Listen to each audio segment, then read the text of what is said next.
Bismillahirrahmanirrahim. Ve bihi nesta'in. Elhamdülillahi Rabbil alemin. Vessalatu vesselamu ala seyyidina Muhammedin ve ala alihi ve sahbihi ecma'in. In the name of Allah, the Merciful, the Compassionate, and from Him do we seek help. All praise be to Allah, the Sustainer of all the worlds, and blessings and peace be upon our Master Muhammad, and on all his family and companions. The 23rd word. This word contains 2 chapters. Bismillahirrahmanirrahim.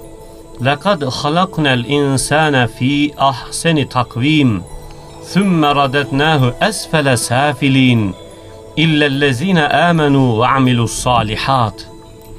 In the name of Allah, the Merciful, the Compassionate. Indeed, we have created man on the most excellent of patterns, then sent him down to the lowest of the low, except those who believe and do good deeds. First chapter.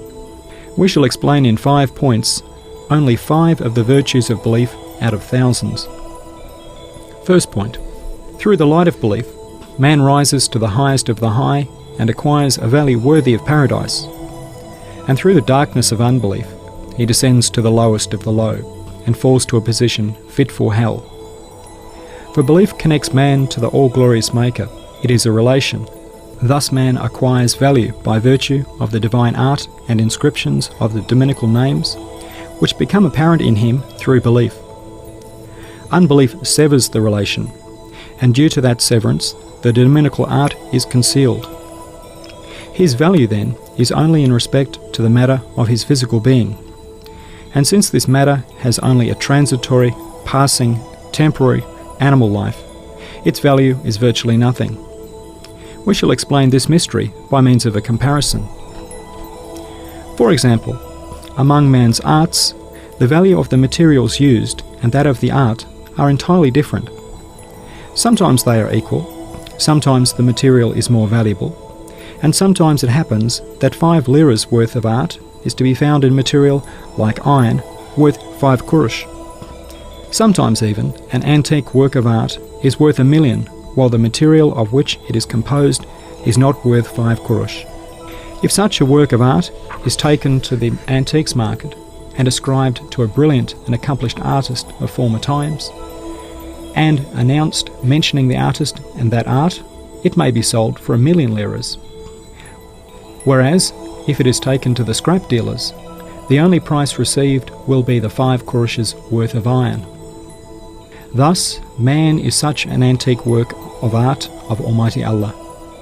He is the most subtle and graceful miracle of His power, whom He created to manifest all His names and their inscriptions, in the form of a miniature specimen of the universe. If the light of belief enters his being, all the meaningful inscriptions on him may be read. As one who believes, he reads them consciously, and through that relation causes others to read them. That is to say, the dominical art in man becomes apparent through meanings like, I am the creature and artifact of the all-glorious Maker. I manifest His mercy and munificence. That is, belief, which consists of being connected to the Maker, makes apparent all the works of art in man. Man's value is in accordance with that dominical art and by virtue of being a mirror to the eternally besought one. In this respect, insignificant man becomes Allah's addressee and a guest of the Sustainer, worthy of paradise, superior to all other creatures. However, should unbelief, which consists of the severance of the relation, enter man's being, then all those meaningful inscriptions of the divine names are plunged into darkness and become illegible. For if the Maker is forgotten, the spiritual aspects which look to Him will not be comprehended. They will be as though reversed. The majority of those meaningful sublime arts and elevated inscriptions will be hidden. The remainder, those that may be seen with the eye, will be attributed to lowly causes, nature and chance, and will become utterly devoid of value. While they are all brilliant diamonds, they become dull pieces of glass. His importance looks only to his animal physical being.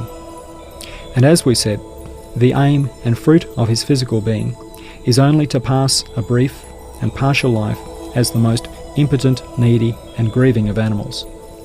Then it decays and departs. See how unbelief destroys human nature and transforms it from diamonds into coal. Second point. Just as belief is a light which illuminates man and makes legible all the missives of the eternally besought one inscribed on him, so too it illuminates the universe and delivers the past and the future from darkness. I shall explain this mystery with a comparison I saw during a vision, which concerns one meaning of the verse. Allahu veliyyullezine amenu yukhrijuhum minaz-zulumati ilan-nur. Allah is the protector of those who believe. He leads them out of darkness into light. It was like this. I saw in a vision an awesome bridge built between two high mountains situated opposite one another. Beneath the bridge was a valley of great depth. I was on the bridge. A dense darkness had enveloped every part of the world. I looked to my right and saw a vast grave, swathed in an unending dense gloom. That is, I imagined it. I looked to my left, and as though saw violent storms and calamities gathering amid terrifying waves of blackness. I looked beneath the bridge, and imagined I saw a profound abyss. I had a dim torch in the face of this terrifying darkness. I used it, and could see a little with its light. A most horrific situation appeared to me. In fact, such awful dragons, lions and monsters appeared around me and on the bridge in front of me that I exclaimed, "Oh, this torch brings me only trouble," and I angrily cast it to the ground and broke it. Then on smashing it, the darkness suddenly dispersed as though I had turned on the switch for a huge electric lamp that lit up the whole world. Everywhere was filled with the lamp's light. It showed everything as it was in reality. I saw that the bridge I had seen was a highway through a plain passing over even ground. The vast grave I had seen on my right, I realised, consisted from top to bottom of beautiful, verdant gardens and gatherings for worship, service, conversation, and the remembrance of Allah under the direction of luminous men. The precipices and peaks on my left, which I had imagined to be tempestuous and stormy, I now saw fleetingly to be a vast, lovely, and elevated place of feasting, recreation, and enjoyment behind mountains that were adorned and pleasant. And the creatures I had thought to be terrifying monsters and dragons, I saw were familiar domestic animals like camels, oxen, sheep, and goats, declaring, "All praise be to Allah for the light of belief." I recited the verse. Allahu veliyyullezine amenu yukhrijuhum minaz-zulumati ilan-nur. Allah is the protector of those who believe. He leads them out of darkness into light. And I awoke from my vision. Thus the two mountains were the beginning and end of life, that is, this world and the intermediate realm. The bridge was the road of life. To the right was the past, and to the left the future. As for the small torch, it was the human ego, which is egotistical, relies on what it knows, and does not heed the heavenly revelation. The things imagined to be the monsters were the events and strange creatures of the world. Thus, one who relies on his ego, who falls into the darkness of heedlessness, and is afflicted with the blackness of misguidance, resembles my first state in the vision, which, like with a pocket torch, and due to deficient and misguided knowledge, saw the past in the form of a huge grave amid darkness imbued with non-existence. It showed the future to be a stormy and desolate wasteland, governed by coincidence, and events and beings, which are all submissive officials of the all-wise and all-compassionate, to be monsters. Such a person as though manifests the verse, وَالَّذِينَ كَفَرُوا أَوْلِيَاءُهُمُ الطَّاغُوتُ يُخْرِجُونَهُم مِّنَ النُّورِ إِلَى الظُّلُمَاتِ. And those who reject belief, their protectors are the evil ones. They lead them out of light into darkness. But if such a man attains to divine guidance, and belief enters his heart, and if the tyranny of his soul is smashed, and he heeds Allah's book, he will resemble my second state in the vision. Then the universe will suddenly take on the colour of day and be filled with divine light. The world will recite the verse, Allahu nuru samawati wal ardu. Allah is the light of the heavens and the earth. Then he will see with the eye of the heart that the past is not a vast grave, but where the groups of purified spirits, who each century, having performed their duties of worship under the leadership of a prophet or saint, exclaim, Allahu Akbar. Allah is most great, on the completion of the duties of their lives, and fly to elevated abodes, moving on to the past. He will look to the left, and through the light of belief, distinguish in the distance a feasting place of the most merciful, set up in palaces of bliss in the gardens of paradise, beyond the mountainous revolutions of the intermediate realm and the hereafter. And he will realize that the storms and earthquakes and the tempestuous events are all submissive officials, and understand that they are the means for instances of wisdom, which though apparently harsh are in fact most gentle, like the storms and rains of spring. He will even see death to be the introduction to eternal life, and the grave the door to everlasting happiness. You can deduce further aspects for yourself. Apply the reality to the comparison. سبحانك لا علم لنا إلا ما علمتنا إنك أنت العليم الحكيم. Glory be unto you. We have no knowledge save that which you have taught us. Indeed, you are all-knowing. بسم الله الرحمن الرحيم وبه نستعين الحمد لله رب العالمين والصلاة والسلام على سيدنا محمد وعلى آله وصحبه أجمعين. In the name of Allah, the Merciful, the Compassionate, and from Him do we seek help.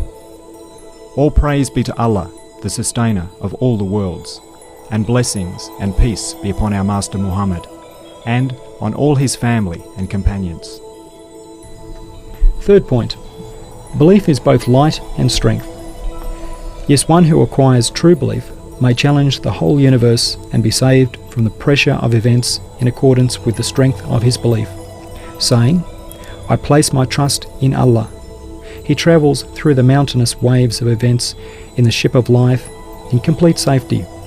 He entrusts all his burdens to the hand of power of the absolutely powerful one, voyages through the world in ease, then takes his rest in the intermediate realm. Later, he may fly up to paradise in order to enter eternal happiness. Otherwise, if he does not rely on Allah, rather than flying, the burdens of the world will drag him down to the lowest of the low. That is to say, belief necessitates affirmation of divine unity. Affirmation of divine unity necessitates submission to Allah. Submission to Allah necessitates reliance on Allah. And reliance on Allah necessarily leads to happiness in this world and the next. But do not misunderstand this. Reliance on Allah is not to reject causes altogether. It is rather to know that causes are a veil to the hand of power and have recourse to them. Knowing that attempting causes is a sort of active prayer. It is to seek the effects only from Almighty Allah. Recognize that the results are from Him alone and be thankful to Him. Those who place their trust in Allah and those who do not resemble the two men in this story. One time, two men loaded heavy burdens onto both their backs and heads, and buying tickets, boarded a large ship. As soon as they boarded it, one of them left his load on the deck, and sitting on it, guarded it. The other, however, since he was both stupid and arrogant, did not put down his load. When he was told, "Leave that heavy load on the deck and be comfortable," he replied, "No, I won't put it down, it might get lost. I'm strong, I'll guard my property by carrying it on my head and back." He was told again, "This reliable royal ship which is carrying you and us is stronger. It can protect better than you. You may get giddy and fall into the sea together with your load. Anyway, you will gradually lose your strength, and by degrees those loads will get heavier, and your bent back and brainless head will not have the power to bear them. And if the captain sees you in this state, he will either say that you are crazy and expel you from the ship, or he will think you are ungrateful, accusing our ship and jeering at us, and he will order you to be put into prison. Also, you are making a fool of yourself in front of everyone, for the perceptive see that you are displaying weakness through your conceit, impotence through your pride, and abasement and hypocrisy through your pretense, and have thus made yourself a laughingstock in the eyes of the people. Everyone's laughing at you, whereupon the unfortunate man came to his senses. He put down his load on the deck and sat on it. He said to the other, "Ah, may Allah be pleased with you. I've been saved from that difficulty, from prison, and from making a fool of myself." O man who does not place his trust in Allah, you too come to your senses like that man and place your trust in him, so that you may be delivered from begging before all the universe, trembling before every event, from pride, making a fool of yourself, misery in the hereafter, and the prison and pressures of this world. Fourth point. Belief makes man into man. Indeed, it makes man into a king. Since this is so, man's basic duty is belief and supplication. Unbelief makes man into an extremely impotent beast. Out of thousands of proofs of this matter, the differences in the ways animals and man come into the world are a clear indication and decisive proof. Yes, these differences show that humanity becomes humanity through belief. For when animals come into the world, they come complete in all points in accordance with their abilities, as though having been perfected in another world. That is, they are sent. They learn all the conditions of their lives, their relationship with the universe, and the laws of life in either 2 hours or 2 days or 2 months, and become proficient in them. Animals like sparrows and bees acquire in 20 days the power to survive and the proficiency in their actions that man only acquires in 20 years. That is, they are inspired with them. This means that the animal's fundamental duty is not to be perfected through learning and progress by acquiring knowledge, nor to seek help and offer supplications through displaying their impotence, but in accordance with their abilities to work and act. Their duty is active worship. As for man, he needs to learn everything when he comes into the world. He is ignorant and cannot even learn completely the conditions of life in 20 years. Indeed, he needs to go on learning till the end of his life. Also, he is sent to the world in a most weak and impotent form, and can only rise to his feet in 1 or 2 years. Only in 15 years can he distinguish between harm and benefit, and with the help of mankind's experience, attract things advantageous to him and avoid others that are harmful. This means that man's innate duty is to be perfected through learning and to proclaim his worship of Allah and servitude to him through supplication. That is to say, it is to know the answers of the questions: through whose compassion is my life so wisely administered in this way? Through whose generosity am I so kindly raised? Through whose graciousness am I so delicately nurtured and ministered to? It is to beseech and supplicate the provider of needs through the tongue of impotence and poverty. It is to seek from him. It is to fly to the high station of worship and servitude to Allah on the wings of impotence and poverty. This means that man came to this world to be perfected by means of knowledge and supplication. In regard to his nature and abilities, everything is tied to knowledge, and the foundation, source, light, and spirit of all true knowledge is knowledge of Allah, and its essence and basis is belief in Allah.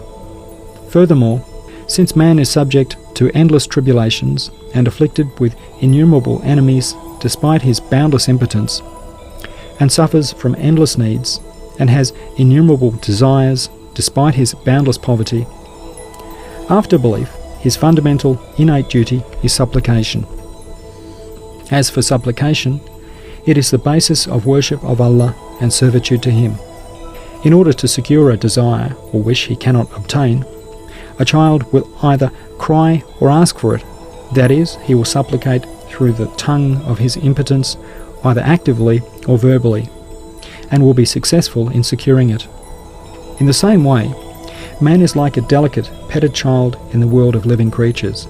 He has to either weep at the court of the most merciful and compassionate one, through his weakness and impotence, or supplicate through his poverty and need, so that the things he wants may be made subject to him, or he may offer thanks for their being made so. Otherwise, like a silly child who creates a fuss over a fly, saying, "With my own strength I subjugate things it is not possible to subjugate, and things 1,000 times more powerful, and I make them obey me through my ideas and measures." He displays ingratitude for the bounties. And just as this is contrary to man's innate nature, so he makes himself deserving of severe punishment. سبحانك لا علم لنا إلا ما علمتنا إنك أنت العليم الحكيم. Glory be unto you. We have no knowledge save that which you have taught us. Indeed, you are all-knowing, all. بسم الله الرحمن الرحيم وبه نستعين الحمد لله رب العالمين والصلاة والسلام على سيدنا محمد وعلى آله وصحبه أجمعين. In the name of Allah, the Merciful, the Compassionate, and from Him do we seek help. All praise be to Allah, the Sustainer of all the worlds, and blessings and peace be upon our Master Muhammad, and on all his family and companions. Fifth point. Belief necessitates supplication as a certain means of securing needs, and both human nature has an intense desire for it, and Almighty Allah decrees, قُلْ مَا يَعْبَأُ بِكُمْ رَبِّي لَوْلَا دُعَاؤُكُمْ. Say, my Sustainer would not concern himself with you but for your supplication, which has the meaning of, what importance would you have if you did not offer me supplications? He also commands, ادعوني أستجب لكم. Call upon me and I will answer you. If you say, we frequently offer supplications but they are not accepted. But this verse is general. It states that every supplication is answered. The answer. To answer is one thing. To accept is something quite different. Every supplication is answered, but its being accepted and exactly what was sought being given is dependent on Almighty Allah's wisdom. For example, if a sick child calls the doctor saying, "Doctor, doctor," and he replies, "Here I am, what do you want?" and the child says, "Give me that medicine," the doctor will either give him exactly what he asks for or something better and more beneficial for him. Or knowing that medicine is harmful for his illness, he will give him nothing. Thus, since Almighty Allah is all-present and all-seeing, He responds to the supplications of His servants. Through His presence and response, He transforms the desolation of loneliness and solitude into familiarity. But He does this not in accordance with man's capricious and importunate demands, but in accordance with the requirements of dominical wisdom. He gives either what is sought or what is better than it, or He gives nothing at all. Also, supplication is a form of worship and recognition of man's servitude to Allah. The fruits of this pertain to the hereafter. The aims pertaining to this world are the times of a particular sort of supplication and worship. For example, the prayers and supplications for rain are a form of worship. Drought is a time for such worship. Worship and supplications of this sort are not in order to bring rain.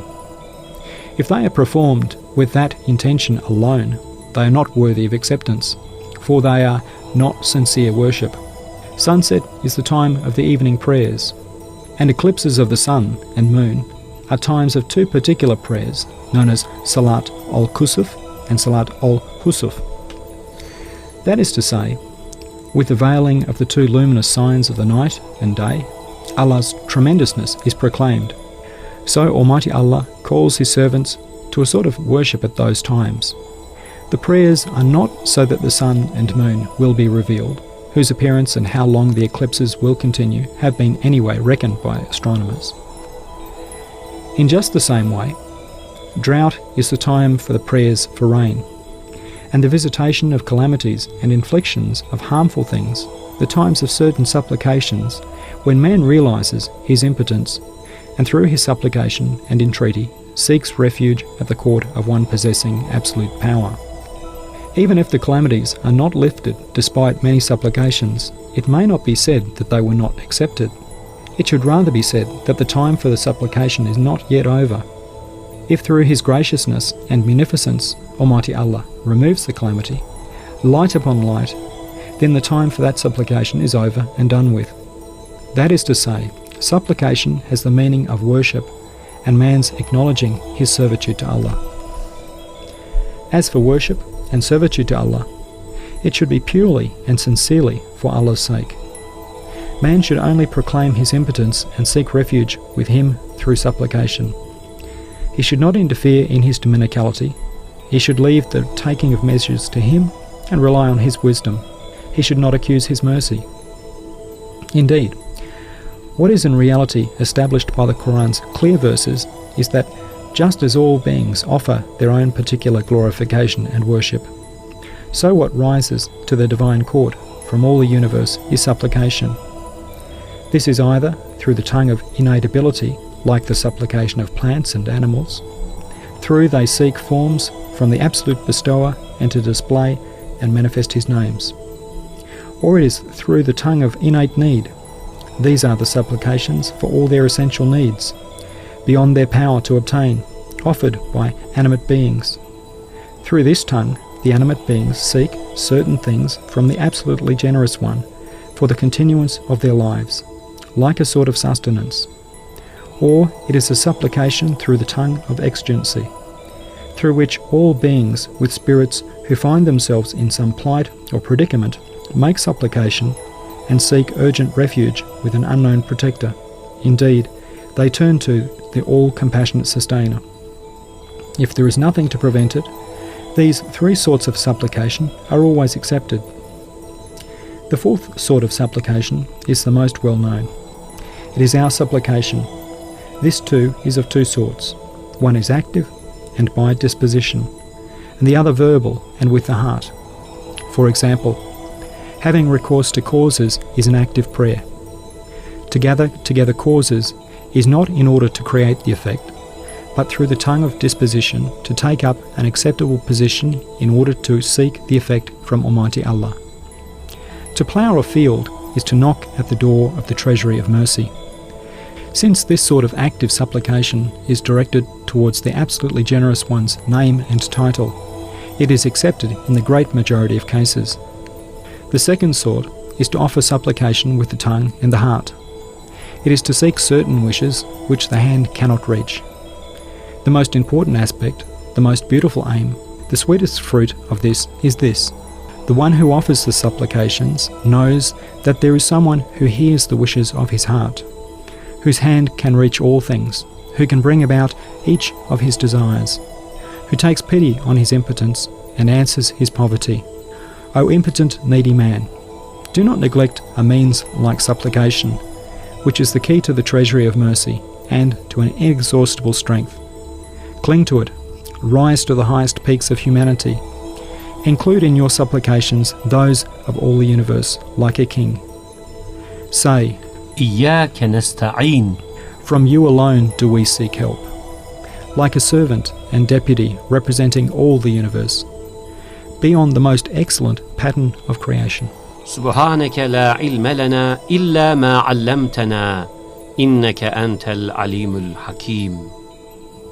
Glory be unto you. We have no knowledge save that which you have taught us. Indeed, you are all-knowing, all-wise. بسم الله الرحمن الرحيم وبه نستعين الحمد لله رب العالمين والصلاة والسلام على سيدنا محمد وعلى آله وصحبه أجمعين. In the name of Allah, the Merciful, the Compassionate, and from Him do we seek help. All praise be to Allah, the Sustainer of all the worlds, and blessings and peace be upon our Master Muhammad, and on all his family and companions. Second chapter, including 5 remarks with respect to man's happiness and misery. Since man has been created on the most excellent of patterns and has been given most comprehensive abilities, he has been cast into an arena of trial and examination in a way which he may rise or fall to stations, ranks and degrees from the lowest of the low to the highest of the high, from the earth to the divine throne, and from minute particles to the sun. Since man has been created on the most excellent of patterns, and has been given most comprehensive abilities, he has been cast into an arena of trial and examination, in which he may rise or fall to stations, ranks and degrees, from the lowest of the low to the highest of the high, from the earth to the divine throne, and from minute particles to the sun. He has been sent to this world as a miracle of divine power, the result of creation, and a wonder of divine art, before whom have been opened two roads, leading either to infinite ascent or infinite descent. We shall explain the mystery of this awesome progress and decline of man's in 5 remarks. First remark: man stands in need of most of the varieties of beings in the universe and is connected to them. His needs spread through every part of the world, and his desires extend to eternity. As he wants a flower, so he wants the spring. As he desires a garden, so does he also desire everlasting paradise. As he longs to see a friend, so does he long to see the all-beauteous one of glory. Just as in order to visit one he loves who lives somewhere else, he is in need for his beloved's door to be opened to him, so too, in order to visit the 99% of his friends who have travelled to the intermediate realm, and so be saved from eternal separation, he needs to seek refuge at the court of an absolutely powerful one. For it is he who will close the door of this huge world and open the door of the hereafter, which is an exhibition of wonders, remove this world and establish the hereafter in its place. Thus for man in this position, the only true object of worship will be the one in whose hand are the reins of all things, with whom are the treasuries of all things, who sees all things and is present everywhere, who is beyond space, exempt from impotence, free of fault, and far above all defect, an all-powerful one of glory, an all-compassionate one of beauty, an all-wise one of perfection. O man, if you are the slave of him alone, you will earn a place superior to all creatures. But if you hold back from this servitude to him, you will become an abased slave to impotent creatures. If you rely on your ego and your own power, and abandoning reliance on Allah and supplication, deviate into pride and boasting, then you will fall lower than an ant or bee in regard to goodness and creation, and become weaker than a spider or a fly. You will become heavier than a mountain in regard to evil and destruction, and more harmful than a pestilence. Yes, O man, you have two aspects. One is that of creation, good, acts and positivity. The other is in the aspect of destruction, non-existence, evil, negativity and passivity. In regard to the first aspect, you are lower than a bee or sparrow, and weaker than a spider or fly. Whereas, in regard to the second aspect, you surpass the mountains, earth and skies. You take on a burden before which they express their impotence and from which they shrank. And you assume a sphere more extensive and vaster than them. For when you create and do good, you are able to do so only to the extent of your own power and strength, and to the degree your hand can reach. But when you commit evil and destruction, then your evil overwhelms and your destruction spreads. For example, unbelief is an evil, a destruction, an absence of affirmation. But that single evil comprises insulting the whole universe, belittling all the divine names, and abusing all humanity. For these beings have elevated positions and important duties. They are dominical missives, divine mirrors, and divine officials. But unbelief dismisses them from their rank of being mirrors, officials charged with duties and bearing meanings, and reduces them to the level of futility and being the playthings of chance. And through the destruction of death and separation, it lowers them to the degree of being swiftly decaying ephemeral matter, lacking all importance and value, to being nothing.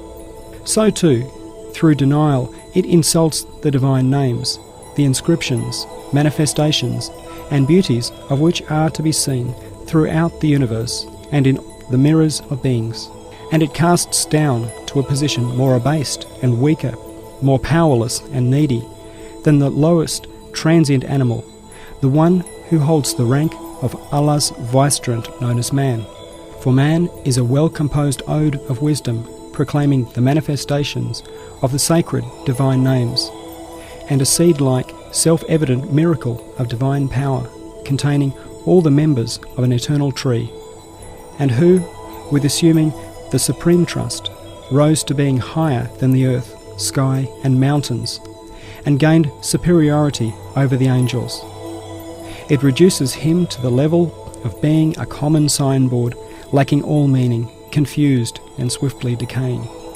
In short, in regard to destruction and evil, the evil commanding soul may commit infinite crimes, but concerning creativity and good, its power is extremely little and partial. Yes, he may destroy a house in one day, while it cannot be built in 100. However, if the soul gives up egoism and seeks good and existence from divine assistance, and if it forgoes evil and destruction and relying on the soul and seeking forgiveness becomes a true slave of Allah's, then it will manifest the meaning of the verse. يُبَدِّلُ اللَّهُ سَيِّئَاتِهِمْ حَسَنَاتٍ. Allah will change their evil into good. Its infinite capacity for evil will be transformed into an infinite capacity for good. It will acquire the value of the most excellent of patterns and ascend to the highest of the high. O heedless man, see Almighty Allah's munificence and generosity. Although it would be justice to record one evil as 1,000 and a single good deed as one or not at all, He records a single evil as 1 and a single good deed as 10, and sometimes as 70 or 700, or even 7 times as 7,000. سبحانك لا علم لنا إلا ما علمتنا إنك أنت العليم الحكيم. Glory be unto you.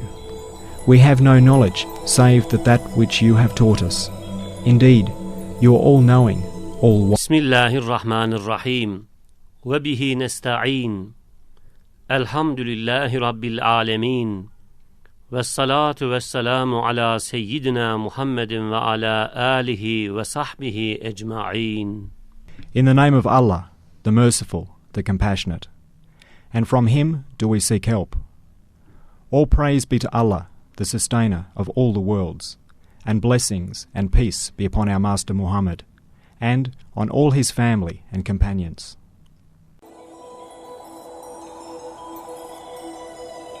Second remark. Man has 2 faces. One, concerning his ego, looks to the life of this world. The other, concerning worship and servitude to Allah, looks to eternal life. In respect to the first face, he is a wretched creature whose capital consists only of the following. Of will, he has only a partial power of choice, like a hair. Of power, a weak ability to acquire. Of life, a fast-dying flame. Of lifespan, a fleeting, brief spell. And of being, a swiftly decaying small body. Together with this, he is one delicate, weak individual, out of the innumerable individuals of the numberless varieties of beings dispersed through the levels of the universe. In respect of the second face, and especially his impotence and poverty, which are turned towards worship, man has truly great breadth and vast importance. For the all-wise Creator has included in man's nature an infinitely vast impotence and boundlessly huge poverty, so that he can be an extensive mirror containing the innumerable manifestations of an all-powerful and compassionate one, whose power is infinite, an all-generous, all-rich one, whose wealth is boundless.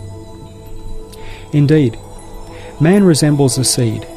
This seed has been given significant immaterial members by divine power and a subtle, valuable program by divine determining, so that it may work beneath the ground and emerging from that narrow world, enter the broad world of the air, and asking its creator with the tongue of its disposition to be a tree, find a perfection worthy of it. If due to bad temperament, the seed uses the immaterial members given it in attracting certain harmful substances under the ground, in a short time it will rot and decay in that narrow place without benefit. But if the seed conforms to the creational command of فَالِقُ الْحَبِّ وَالنَّوَى, Allah is the splitter of the seed grain and date stone, and employs well those immaterial numbers, it will emerge from that narrow world, and through becoming a large fruit-bearing tree, its tiny particular reality and its spirit will take on the form of an extensive universal reality. Similarly, significant members and valuable programs have been deposited in man's nature by divine power and determining. If man uses those immaterial members on the desires of his soul, and on minor pleasures under the soil of worldly life in the narrow confines of this earthly world, he will decay and decompose in the midst of difficulties in a brief life in a constricted place like the rotted seed, and load the responsibility on his unfortunate spirit, then depart from this world. If, however, he nurtures the seed of his abilities with the water of Islam and light of belief under the soil of worship and servitude to Allah, conforms to the commands of the Qur'an, and turns his faculties towards their true aims, they will produce branches and buds in the world of similitudes and the intermediate realm. He will be a seed of great value and a shining machine, containing the members of an everlasting tree and permanent truth, which will be the means to innumerable perfections and bounties in paradise. And he will be a blessed and luminous fruit of the tree of the universe. Yes, true progress is to turn the faces of the heart, spirit, intellect, and even the imagination and other subtle faculties given to man towards eternal life, and for each to be occupied with the particular duty of worship worthy of it. Progress is not, as the people of misguidance imagine, to plunge into the life of this world in all its minute details, and in order to taste every sort of pleasure, even the basest, make subject to the evil commanding soul all the subtle faculties and the heart and intellect, and make them assist it. To do this is not progress, it is decline. I saw this fact in a vision which is described in the following comparison. I was entering a large town when I looked and saw it was full of large palaces. At the doors of some of these palaces was merrymaking like a brilliant theatre. It captured and held everyone's attention and was entertaining them. I looked carefully and saw that the lord of such a palace had come to the door. He was playing with a dog and assisting the merrymaking. The ladies were indulging in sweet conversation with ill-mannered youths. Grown-up girls were organising the children's games, and the doorkeeper had taken the role of directing the others. I then realised that the inside of the huge palace was completely empty. Its refined duties all remained undone. The morals of its inhabitants had declined so that they had taken on these roles at the door. I passed on until I came to another large palace. I saw that there was a faithful dog stretched out at the door, and a stern and taciturn doorkeeper. It had an undistinguished appearance. I was curious. Why was the other the way it was, and this palace like this? I went inside. Then I saw that the inside was very merry. Apartment over apartment, the people of the palace were busy with their different, refined duties. The men in the first apartment were overseeing the administration and running of the palace. In the apartment over that, girls were teaching the children. Above that, the ladies were occupied with fine arts and beautiful embroideries. And on the top floor, the Lord was exchanging news with the king, and was busy with his own elevated duties in order to maintain the people's tranquility and his own attainments and progress. They did not stop me, since I was not visible to them, and I was able to wander around. Then I came out and looked around. Everywhere in the town were these two sorts of palaces. I asked about this, and they told me, the palaces where there is merrymaking at the door, and whose insides are empty, belong to the foremost of the unbelievers and people of misguidance. The others belong to honourable Muslim notables. Then, in one corner, I came across a palace on which was written my name, Sayyid. I was curious. I looked more closely, and I, as though, saw my image on it. Calling out in utter bewilderment, I came to my senses and awoke. And now I shall interpret this vision for you. May Allah cause good to come of it. The town was human social life and the city of man's civilization. Each of the palaces was a human being. The people of the palaces were the subtle faculties in man, like the eyes, ears, heart, inner heart, spirit, intellect, and things like the soul and caprice, and powers of lust and anger. Each of man's faculties has a different duty of worship, and different pleasures and pains. The soul and caprice, and powers of lust and anger, are like the doorkeeper and the dog. Thus, to make the elevated subtle faculties subject to the soul and caprice, and make them forget their fundamental duties, is certainly decline and not progress. You can interpret the rest for yourself. سبحانك لا علم لنا إلا ما علمتنا إنك أنت العليم الحكيم. Glory be unto you. We have no knowledge save that which you have taught us. Indeed, you are all-knowing, all-wise. Fourth remark. Man resembles a delicate and petted child in the universe. There is a great strength in his weakness, and great power in his impotence. For it is through the strength of his weakness and power of his impotence that beings have been subjected to him. If man understands his weakness and offers supplications verbally and by state and conduct, and recognizes his impotence and seeks help, since he has offered thanks by exhibiting them, he achieves his aims, and his desires are subjugated to him in a way far exceeding what he could achieve with his own power. Only, he sometimes wrongly attributes to his own power the attainment of a wish that has been obtained for him through the supplications offered by the tongue of his disposition. For example, the strength in the weakness of a chick causes the mother hen to attack a lion, and its newly born lion cub subjugates to itself the savage and hungry lioness, leaving the mother hungry and the cub full. See the strength in weakness and the manifestation of divine mercy, which are worthy of notice. Just as through crying or asking or looking unhappy, a child subjugates the strong to himself, and is so successful in getting what he wants, that he could not obtain 1,000th of it with 1,000 times of his own strength. That is to say, since weakness and impotence excite compassion and a sense of protection towards him, the child can subjugate heroes to himself with his tiny finger. Now, should such a child with foolish conceit deny the compassion and accuse the protection, saying, I subjugate these with my own strength, of course he will receive a slap.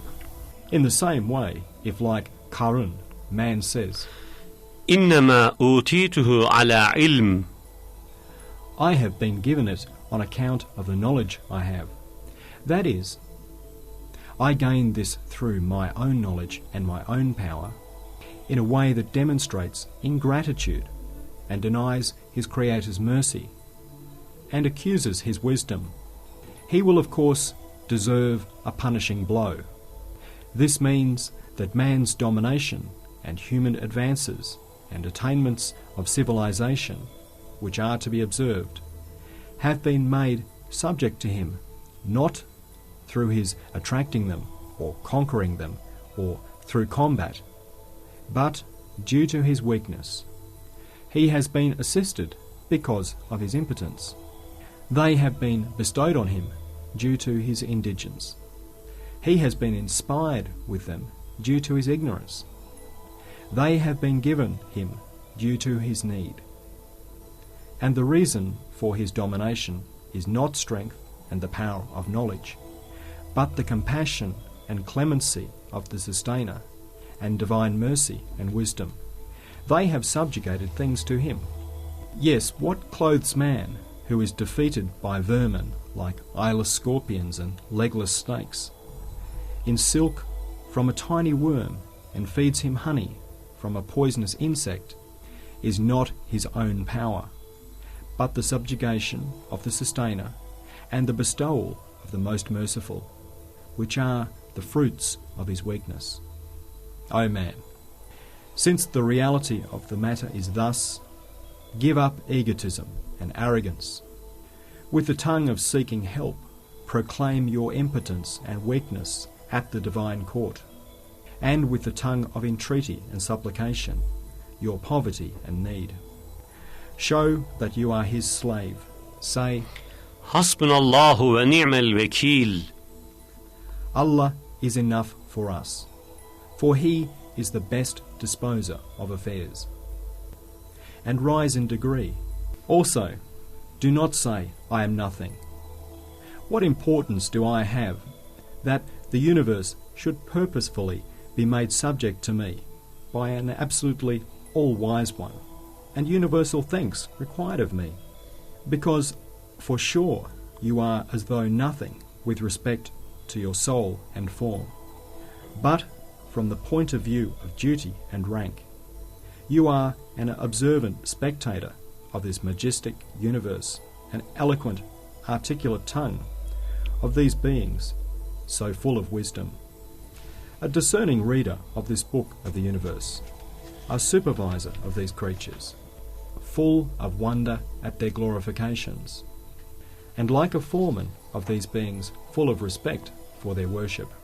Yes, O man, in regard to your vegetable physical being and animal soul, you are a tiny particle, a contemptible atom, a needy creature, a weak animal who, tossed on the awesome waves of the flood of beings, is departing, but being perfected through the light of belief, which comprises the radiance of divine love, and through the training of Islam, which is enlightened in regard to humanity and servitude to Allah.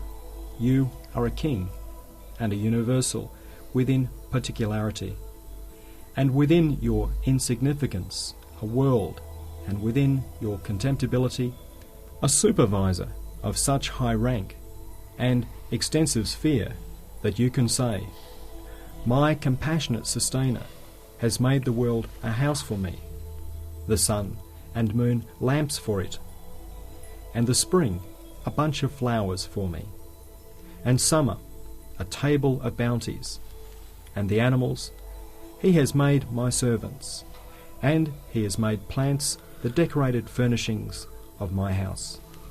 To conclude, if you heed Satan and your soul, you will fall to the lowest of the low. But if you heed the truth of the Qur'an, you will rise to the highest of the high and become the most excellent pattern of the universe. Fifth remark. Man has been sent to this world as an official and guest, and has been given abilities of great significance, and he has been entrusted with important duties in accordance with those abilities, in order to employ man in fulfilling those aims and duties. Powerful encouragement and severe threats have been made. We shall here summarize the fundamentals of worship and of man's duties, which we have explained at length elsewhere, so that the mystery of the most excellent of patterns may be understood. On coming into the universe, man has two aspects of worship, and being a slave of Allah's. One is worship and contemplation in the absence of the object of worship. The other is worship and supplication in His presence and addressing Him directly. First aspect, it is to affirm submissively the sovereignty of dominicality apparent in the universe, and to observe its perfections and virtues in wonder. Then it is to proclaim and herald the unique arts which consist of the inscriptions of the sacred divine names, and to display them to others. Then it is to weigh on the scales of perception the jewels of the dominical names, which are like hidden treasures. It is to appreciatively affirm their value with the discerning heart. Then it is to study and ponder over in wonder the pages of beings and leaves of the earth and sky, which are like missives of the pen of power. Then through beholding admiringly the adornment and subtle arts in beings, it is to feel love for knowledge of their all-beauteous Creator, and to yearn to ascend to the presence of their all-perfect Maker, and to receive His favours. Second aspect, this is the station of presence and address wherein man passes from the work to the producer of the work, and he sees that an all-beauteous Maker wants to make himself known and acquainted through the miracles of his own art, and he responds with knowledge and belief. Then he sees that an all-compassionate sustainer wants to make himself loved through the fine fruits of his mercy. So through confining his love and worship to him, he makes himself love him. Then he sees that an all-generous bestower is nurturing him with the delights of bounties, material and immaterial, and in return he offers him thanks and praise with his actions, conduct, words, and, as far as he can, with all his senses and faculties. Then he sees that an all-beauteous and glorious one is announcing his tremendousness and perfections and glory and beauty in the mirrors of these beings, and is drawing attentive gazes to them. So in response he declares, Allah is most great, glory be to Allah, and in humility prostrates in love and wonder. Then he sees that a possessor of absolute riches is displaying his boundless wealth and treasuries amid an absolute munificence. So in response, exalting and praising him, he entreats and asks for them, expressing his utter need. Then he sees that the all-glorious Creator has made the face of the earth like an exhibition, and displayed on it all his antique works of art.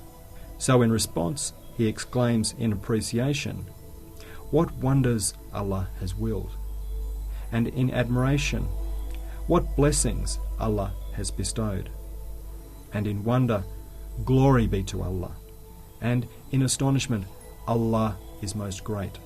Then he sees that in his palace of the universe, a single one of unity has struck seals of unity on all beings with his inimitable signature, and with his stamps, signets, and ciphers particular to him, that he inscribes the signs of his unity, and planting the banner of unity in every region of the world, he proclaims his dominicality, and he responds with assent, belief, submission, worship, and affirmation of his unity. Thus, through worship and contemplation of this kind, he becomes a true man. He shows that he is on the most excellent of patterns. Through the auspiciousness of belief, he becomes a reliable vicegerent of Allah's on earth, worthy of bearing the trust. O heedless man, created on the most excellent of patterns, who through the misuse of his will is descending to the lowest of the low, listen to me In the heedlessness induced by the intoxication of youth, I, like you, thought the world was fine and lovely. Then the moment I awoke in the morning of old age, I saw how ugly was the world's face that was not turned towards the hereafter, which I had previously imagined to be beautiful. To see this, and how beautiful was its true face, which looks to the hereafter, you may refer to the 2 signboards in the second station of the 17th word and see for yourself. The first signboard depicts the reality of the world of the people of neglect, which long ago, like the people of misguidance, I saw through the veil of heedlessness, but without being intoxicated. The second signboard indicates the reality of the worlds of the people of guidance. I left it in the form it was written long ago. It resembles poetry, but it is not truly that. سبحانك لا علم لنا إلا ما علمتنا إنك أنت العليم الحكيم رب اشرح لي صدري ويسر لي أمري واحلل عقدة من لساني يفقه قولي اللهم صل على الذات المحمدية اللطيفة الأحدية شمس السماء الأسرار ومظهر الأنوار ومركز مدار الجلال وقطب فلك الجمال اللهم بسره لديك وبسيره إليك آمين خوفي وأقل عسرتي وأذهب حزني وحرصي وكن لي وخذني إليك مني وارزقني الفناء عني ولا تجعلني مفتونا بنفسي محجوبا بحسي واكشف لي عن كل سر مكتوم يا حي يا قيوم يا حي يا قيوم يا حي يا قيوم وارحمني وارحم رفقائي وارحم أهل الإيمان والقرآن آمين يا أرحم الراحمين ويا أكرم الأكرمين وآخر دعواهم أن الحمد لله رب العالمين. Glory be unto you. We have no knowledge save that which you have taught us. Indeed, you are all-knowing, all-wise. O my sustainer, expand for me my breast. Make easy for me my affair, and loosen the knot on my tongue, that they may understand my words. O Allah, grant blessings to the subtle, unitary Muhammad essence, the sun in the skies of mysteries and manifestation of the lights, the centre of the orbit of glory and pole of the sphere of beauty. O Allah, by his mystery in your presence and by his journeying to you, succour my fear, and right my stumbling, and dispel my grief and my greed, and be mine, and take me from myself to yourself, and bestow on me annihilation from myself, and do not make me captivated by my soul and veiled by my senses, and reveal to me all hidden secrets. O ever-living and self-subsistent one, O ever-living and self-subsistent one, O ever-living and self-subsistent one, and grant mercy to me and to my companions and to the people of belief and the Qur'an. Amen. O most merciful of the merciful and most generous of the generous. And the close of their prayer will be, all praise be to Allah, the sustainer of all the worlds.